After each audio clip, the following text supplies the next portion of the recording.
Okay, and a new episode of Wrestling Memories Audiocast. I'm David. I'm Donald. I'm Jose. We just got done watching a documentary about the Bret Hart, Tom McGee lost now in Hidden Gems match. It took place October 7th, 1986 in Rochester, New York at a Wrestling Challenge TV taping. That documentary was very interesting. Now we're going to watch the match itself. What I've never seen. Oh, they don't even have intros. Really? Now, the key thing about, I can see what Vince McMahon saw in him. He looked like a chiseled Kerry Von Erich. He also parsed it. Maybe his hair and face, he looks like Dr. Tom Pritchard. He also found interesting the somersaults when he gets in the ring was interesting entrance for him in the ring. This tryout match with Bret Hart. He's got some good acrobatic, good somersaults.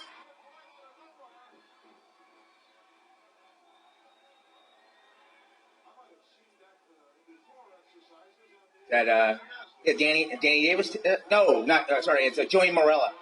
Gorilla Monsoon's son, Joey Morella, is referee.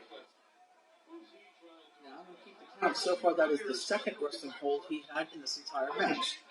I want you to be reminded that as this match progresses.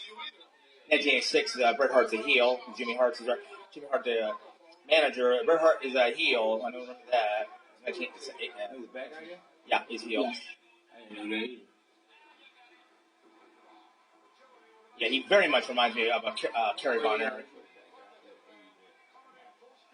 Now, here's the key thing. Now, I don't know how far in the match we're starting this match. The key thing, when I was watching the documentary, I was going to say, the key thing that I see missing, he doesn't have charisma. The fans are not reacting to him. I don't see him a Hulk Hogan. I don't see him a Roddy Piper. I don't see him a Ric Flair or a superstar that grabs the people's attention. People are just sitting there listening. They should be, wow, popping. There's nothing. Again, I understand the TV taping. It's these guys. Okay, they're Tom McGee. They're giving a tryout, but also they be called in the TV tapings talent enhancement. That's what they use. The wrestlers like to call themselves, the ones that are going to lose. No, that was move number 3, which was Good, nice drop kicks. Bret Hart regrouping. Bret Hart's really upset. They try to sell them when you hear the announcers talking. Look how when they always put somebody in the crowd reacting, but the crowd, yeah, because Tom Keith's getting better. Bret Hart's upset with it. Yes, wow, guys are. He's got fans putting their middle finger on Bret Hart. Whoa, that was a kid. Wow. right. They're not reacting to the new performer. They're reacting to Bret Hart. Bret Hart getting his butt kicked. Yes. Now listen to the announcer. Gorilla Monsoon. They always do that when they bring somebody new. He gets some interesting That's how you oversell the person. He's got some good drop kick, good somersault moves. You ever seen it like when Razor Ramon came? I would say one of the 2 drops is the second one was better than the first, but the first drop kick was not. But I said, Tom McGee, he does look green. He's got a good look. That's what Vince saw. He is not grabbing the attention. Bret Hart being upset, he's getting his butt kicked. That got reaction to the fans. Right. But Tom McGee's not getting a pop reaction. He's not getting this whole arena is going nuts. No, he's not getting that. And I think that was the failure. This man like built guys. Oh yeah. He might be big guys, but I'm not sure what his height is. But he is not Hulk Hogan's height. He looks like a pre-Ultimate Warrior. Yeah. This is 1986 Warrior and Okay, bring it up. No. You brought up. I'm waiting for him to stand up before I get an answer to that question. I got to see him stand up. Because you brought up the height comparison, and we know what Bret Hart's height is. We'll know in a minute. Hold on. Did you mention the height? No. I'm waiting for him to actually stand up next to him so I can get an actual look of whether he's taller than Bret Hart. Yeah, that'll give us a reference.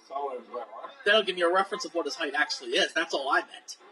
I remember when he was just before he eventually became world champion in '92. It was early '90s or late '80s. I remember Gorilla Monsoon very gently, very quietly. He's the excellence of execution. I remember him implying that. He's about 2 inches taller. Maybe 3 at most. 2.5. Yeah, 2 or 3 at most. 2.5 maybe. So whatever Bret Hart's is, find out 2 to 3. Also, I don't. Here's the thing. That was another thing. Tom McGee. If that's his real name, it doesn't grab attention. No. Not really. It's not a charismatic, a name that you can remember. That a household. What a name. You know? Yeah, household name. Yeah, because when you're thinking that, honestly, I'm thinking that. Oh, nice sunset flip. Yeah. Nice. I'm thinking that name, those tights, my first word is this Terry Taylor with more weight? Just look at Terry Taylor. No offense to Terry. You know, okay. No offense to Terry Taylor. I also thought in World Class he looks like the Simpson brothers, Stephen Scott Simpson, but he's like a chiseled Dr. Tom Pritchard. And other old school wrestling fans like myself would know that name. Yeah, although Tom Pritchard's got a bad reputation for other reasons. Remember Adam Bomb? Oh, yeah. Nice chisel, good name, but didn't get nowhere. There are a lot of guys that chiseled, but he got nowhere either. But for a while, charisma, and you had to have big monster. Sure. But he became somebody else. Charisma. It could be Crush. I'm not 100% sure. That'd be a good check to check out. I don't know. That's one thing. I'm not 100% sure either. We got to find out. Only way you can find out on YouTube. Go to YouTube and find out. That'd be a good fight. Now, Tom McGee would have been a good intercontinental champion, tag team champion, world champion. Doubtful, because the people are not reacting to him. They're not jumping up. There's no reaction. Technically, his fifth maneuver I've seen in this match. So that is 5 holds, 5 moves so far. Small package for Tom McGee. Small package is number 6. Because even when Jose mentioned while we're watching the documentary that Hulk Hogan was green, but he was already grabbing attention when he was in the AWA. Yeah. Even as a heel, and Vern Guy had pushed him as a heel. The fans wanted him just like the Road Warriors. They wanted him. They were getting the attention. So you were face, baby face. Tom. Missed drop kick. Even Hulk Hogan himself was green. Yes, Tom is green, but it's got to pick up big guys like Hogan and they had already had the attention of the fans. He got the agility down pat, but the only thing, I still don't like his name either. Yeah, Tom McGee. His name. That sounds more like a talent enhancement jobber. It sounds like a jobber name.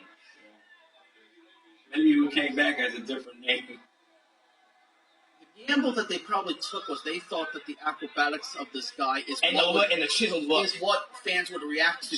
And the chiseled look. And it was. He'd get the girls' attention. He's going for a roll up. Get it straight. That's the girls. He got it.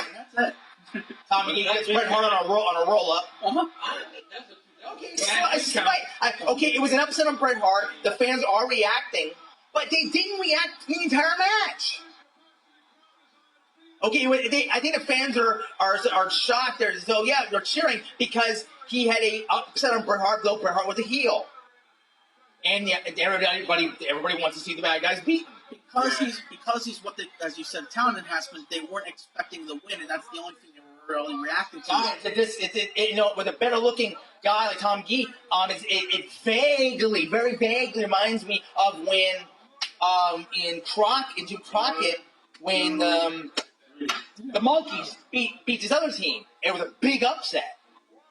And the way I don't know, it's like, I see what you're saying too, because I know he didn't grab the attention. Okay, he's chiseled, a chiseled body, good look. So happy. You need a better name. You notice when he won, he didn't really look that happy. He didn't look that happy at all. No, you won't. Okay, now he won't be back. Okay, now post comments. What's post comments mean? Okay, well I just said like the match cut. But you should think of him. Well, I thought of him when he just won the match.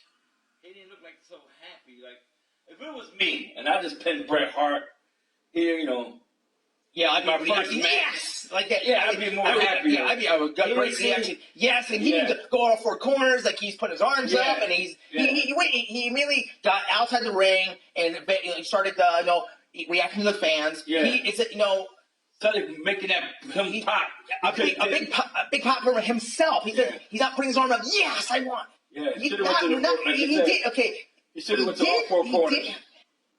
What I honestly thought was this was a guy that was what I would call the deer in the headlights rookie who didn't really grow up on the business. And because of that, he doesn't know how he's supposed to interact with the fans either before the match or after the match. Right, so basically, you're just looking at a guy, based on what Bret Hart was describing, was, okay, do this, and I'll make you look good. Mm-hmm. But apparently nobody taught him, well, this is how you're supposed to interact to get more people wanting to cheer for you, not just people that wanted to hate his opponent. And apparently he didn't know that lesson, and apparently he never learned that lesson. I agree with you there. Now, while we're watching the documentary, we also how the tape was found, and I find that strangely interesting. Yeah, because Bret Hart had the tape the entire time. Like, okay, if it was depending on the camera, the different cameras that were taping in the arena that take place in Rochester, New York, and apparently whom the camera was run by in Stampede Wrestling, as his father Stu Hart was running. I've never heard of Stampede Wrestling outside of Canada. That's what I find. I've never known him to run outside Canada. And maybe I'm wrong about that, but I have never heard of Stampede Wrestling running outside Canada. Yes, the McMahons borrowed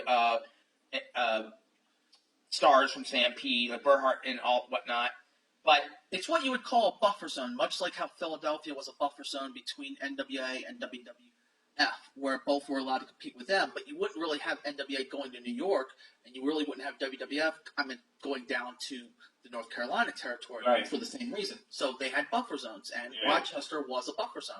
So I just find it strange that now the camera was Stampede operated, not WWF operated. That's how the tape was lost. No, the cameras were operated by Rochester itself. The arena. The arena, as you described.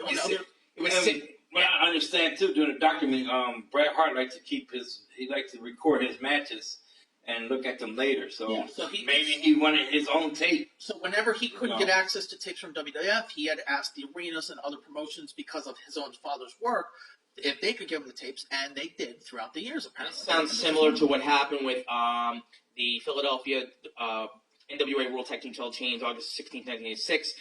That Jim Cornette knew that yes, there was going to be the title change, and he had either the Civic Center Arena or a friend of his go up into the balcony and tape the match from above.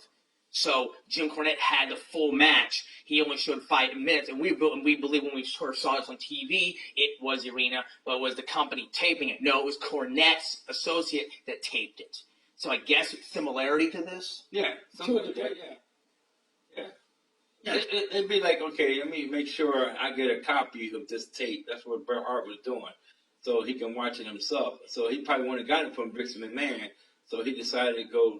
Yeah, it wasn't really them doing a favor for Bret Hart. It was them doing a favor for the father who still owned the promotion, and they didn't want any bad will between the arena and the promotion because you still want shows to come back there.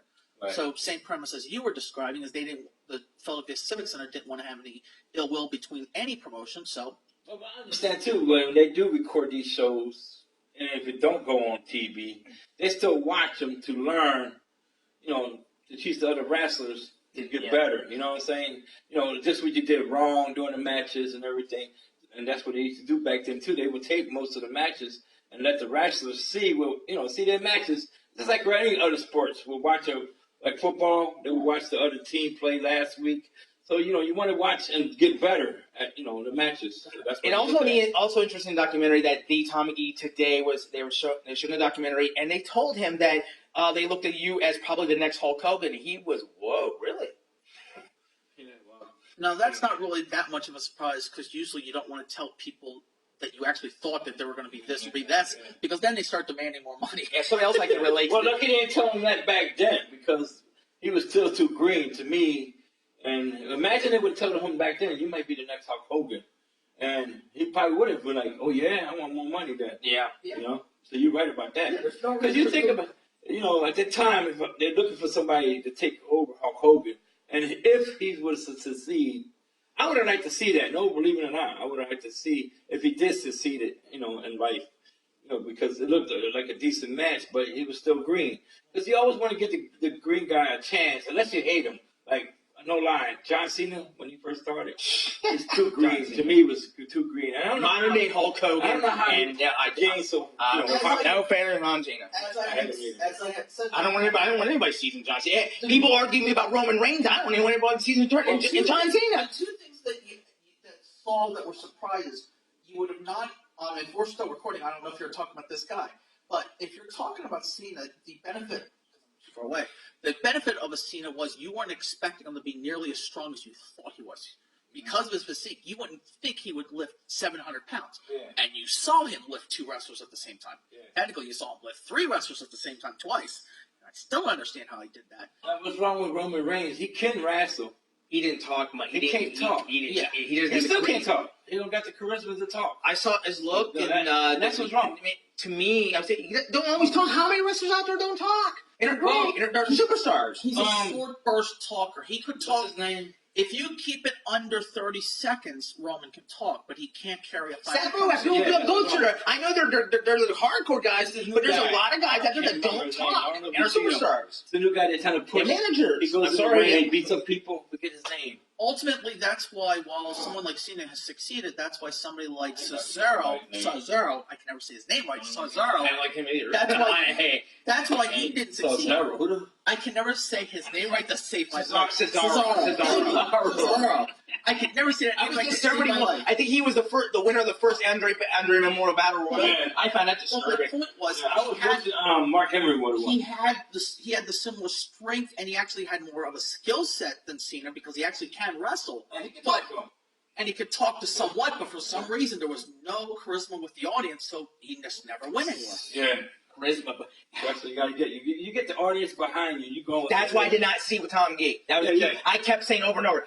There is one key thing I don't see is the fans reacting. Right. He upset Bret Hart. Whoa! What would we just see? He upset Bret Hart. Yeah. Well, the fans did react to that, but there was no reaction of the whole match. His somersaults.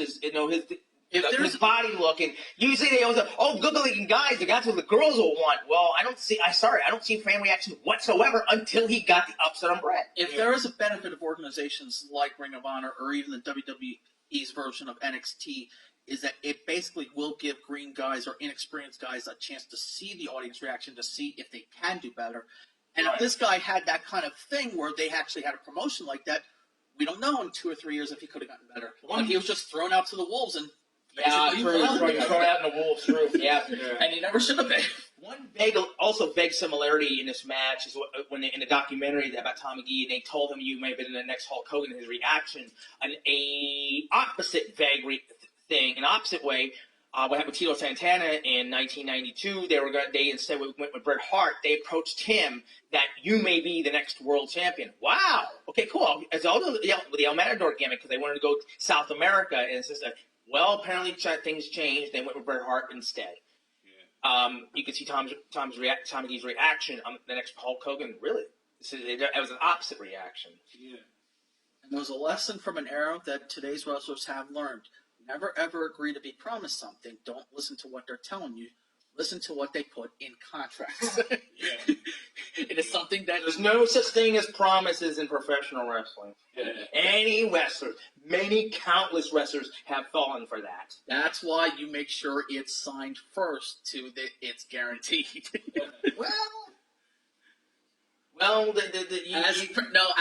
As wrestlers of today's era have shown, yes, they do have contracts saying I'm supposed to get this title or this title, and some of them will be specific on. Well, I'm not saying the title, but I'm guaranteed how much I'm going to pay, how many matches I'm going to do. I'm going to get a bump. I'm not kidding. Show a conversation they but had. But I don't think titles are guaranteed. Show a conversation they had with AJ Styles. He was promised to have at least 2 title reigns in his contract. Yeah. He did not specify. I've never heard length of contract. I've never heard of okay. This is something that's devoted. If you're an incoming superstar from another company, my point. But probably yes, we'll put the belt on you eventually. That's the point of the last 5 or 6 years, where wrestlers are now demanding that they have this in their contracts because wrestlers are constantly lied to about being promised things. So now they're making sure it's in there before they sign. When we were comparing him to Kerry Von Erich, I didn't see Kerry Von Erich getting a world title shot. He got the Intercontinental title. No, But back He then, didn't- remember, back then. Now he's talking about now. He ain't talking about but that was then. part of my point. He was Back never then. Now he's talking about contracts. now. Contracts that were written in that era. But, You were never. what I'm saying is, we could what Back then- his look like, and Vince or Yeah. Vern would just. I'm using the wrong one, Vern Gagne, but Vince like the big guys, and he says, "Oh, I might." He has a look. Okay, says, "Oh yeah, I think we're gonna put the world title on him." Right. Just because he's saying that. It's because That don't mean nothing. He can say, he can promise you all he wants to. He can just say, I'm going to put the belt on you. But then when you sign that contract and then But I this change my mind. But this was the era before a lot of wrestlers realized how much of a deception that was about people promising you're going to get things and not actually giving to them. Yeah. It's a lesson that's been learned over the years. A lot of wrestlers do talk about that too. Like, they promised me so much, I should have got it in writing. They I actually tell you I that. know where you're going with that. I'm not going to go specifically with him. There's a lot of other people that go there, and I'm not going to state that person's name because anything that involves that company, I'm not going to state with that person's name. And we'll leave that for another conversation for another day. Okay. Okay, for our second audio cast, that was a lot better. No, a lot more interesting. Much longer. Clearly. Okay, so thanks for listening to our audio cast, and we are definitely going to work on others. Oh, man.